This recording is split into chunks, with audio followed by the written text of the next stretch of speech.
Bonjour et bienvenue si vous nous rejoignez pour suivre en direct depuis la place Saint-Pierre notre rendez-vous avec le pape François pour la prière du Regina Caeli. Pape François que ce matin, et vous l'avez peut-être suivi en direct sur votre chaîne préférée, eh bien Pape François a célébré une messe, un hommage au peuple arménien. Nous attendons l'arrivée du Saint-Père à sa fenêtre d'ici quelques instants.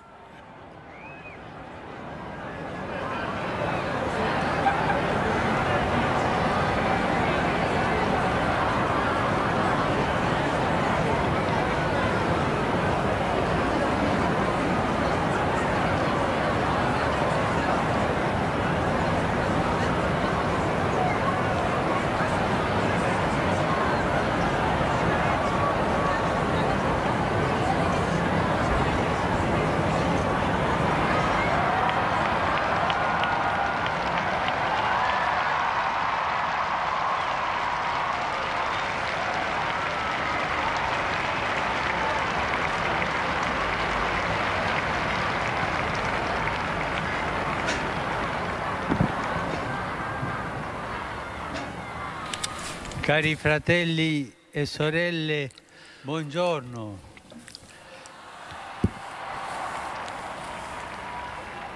Aujourd'hui est le 8e jour après la Pâque et l'évangile de Saint Jean nous documente les deux apparitions de Jésus ressuscité aux apôtres réunis dans le Cénacle.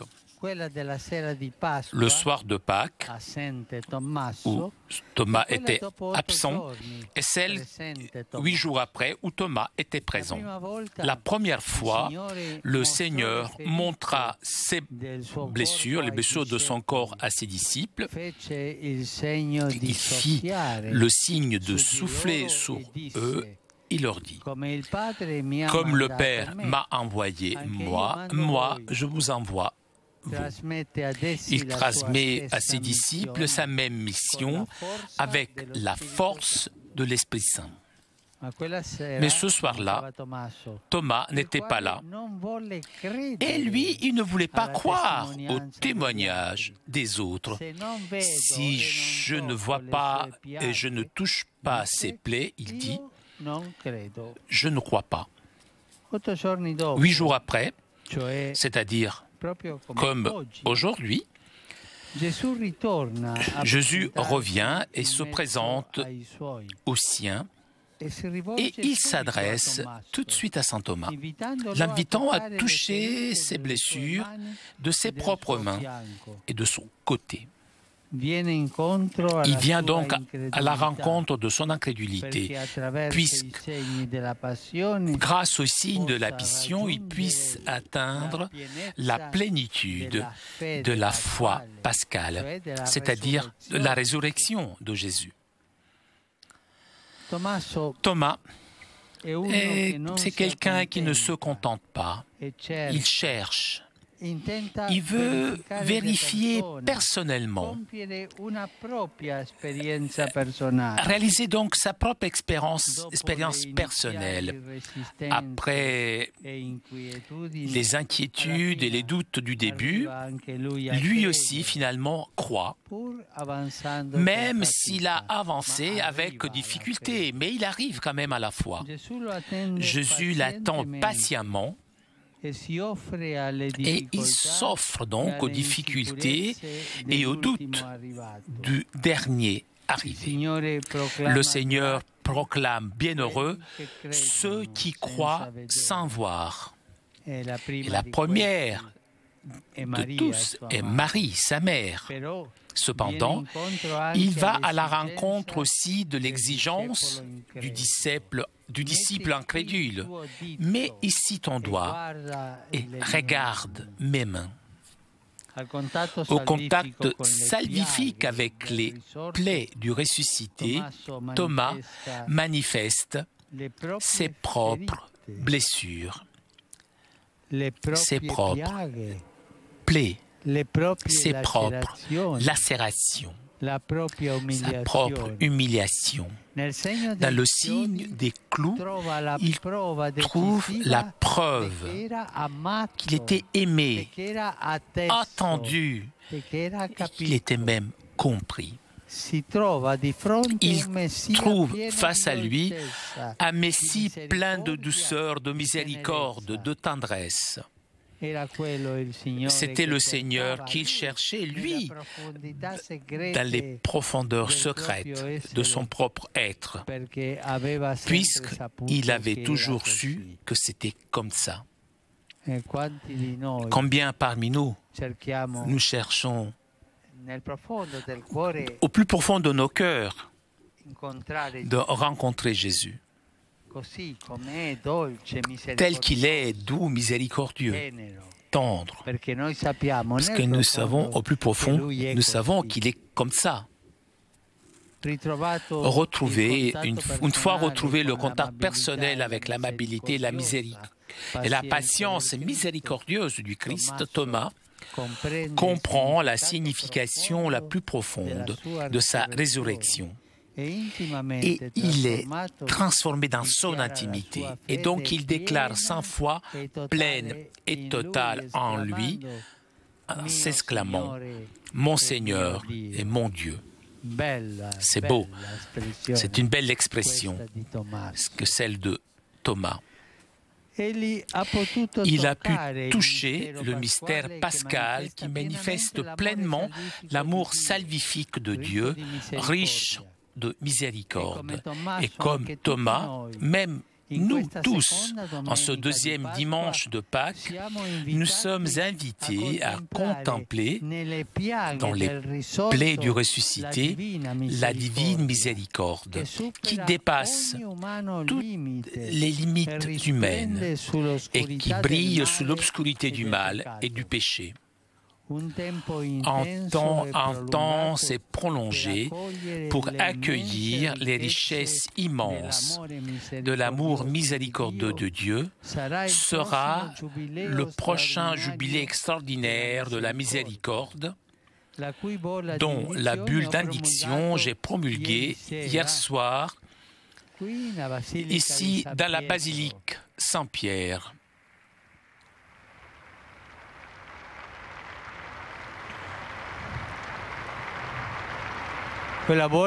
Cette bulle commence avec les mots Misericordiae vultus, le visage de la miséricorde et le Christ. Fixons le regard vers lui. Il, lui, toujours, nous cherche. Il nous attend. Il nous pardonne. Il est tellement miséricordieux. Il n'a pas peur de nos fautes, de nos misères. Dans ses plaies, il nous guérit. Il pardonne tous nos péchés.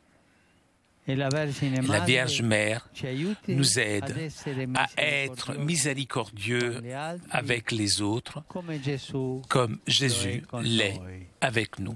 Regina Celi letare, alleluia. Quia quem ruisti portare, alleluia. Resurrexit sic ut dixit, alleluia.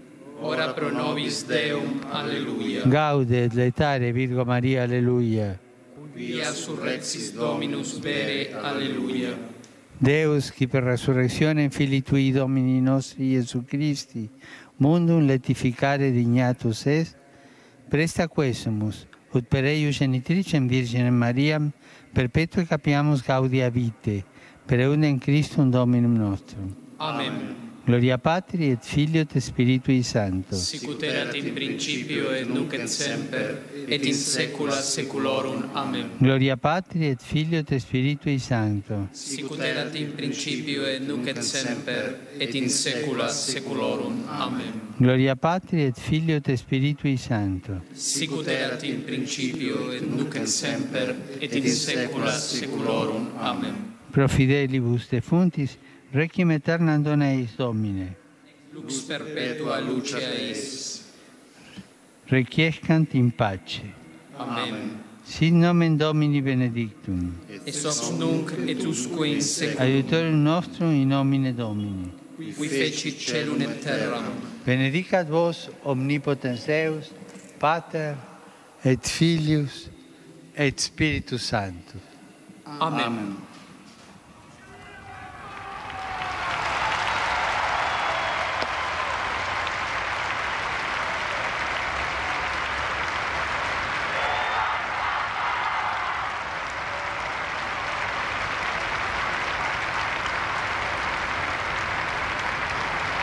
Cari fratelli e sorelle, je salue cordialement les fidèles de Rome et les fidèles venus du monde entier.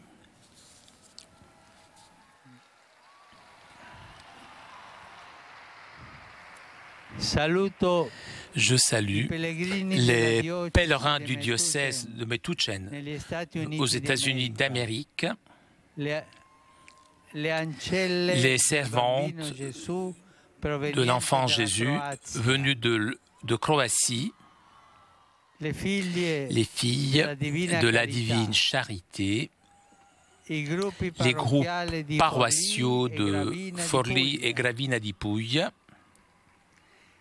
et tous les adolescents présents ici aujourd'hui, et particulièrement les élèves de l'école Les Filles de Jésus de Modène, les lycéens de Verga de Adrien et les confirmants de Palestrine à côté de Rome. Je salue les pèlerins qui ont participé à la Sainte Messe présidée par le cardinal vicaire de Rome dans l'église de Saint-Esprit de Sassia, centre de dévotion de la Divine Miséricorde. Je salue les communautés néocatéchuménales de Rome qui commence aujourd'hui une mission spéciale dans les places de la ville pour prier et pour donner témoignage de la foi. J'adresse mes vœux aux fidèles des églises d'Orient qui, selon leur calendrier, célèbrent aujourd'hui la Sainte Pâque. Je m'unis à la joie de leur annonce du Christ ressuscité.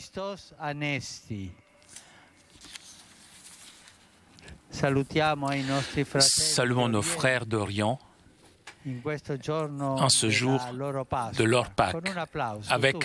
Allez, on les applaudit, nous tous.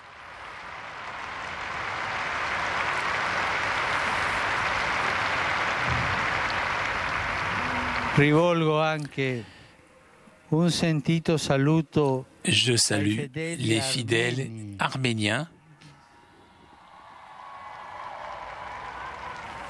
qui sont venus à Rome et ont participé à la Sainte Messe avec la présence de mes frères, les 3 patriarches et de nombreux évêques.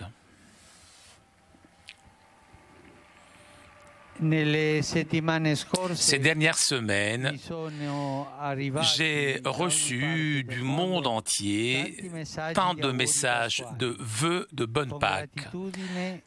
Avec gratitude, je rends ces vœux à tous et je voudrais remercier de tout cœur les enfants, les personnes âgées, les familles, les diocèses, les communautés paroissiales et religieuses, les organisations des différentes associations qui ont voulu me manifester affection et proximité et continuer de prier pour moi, s'il vous plaît.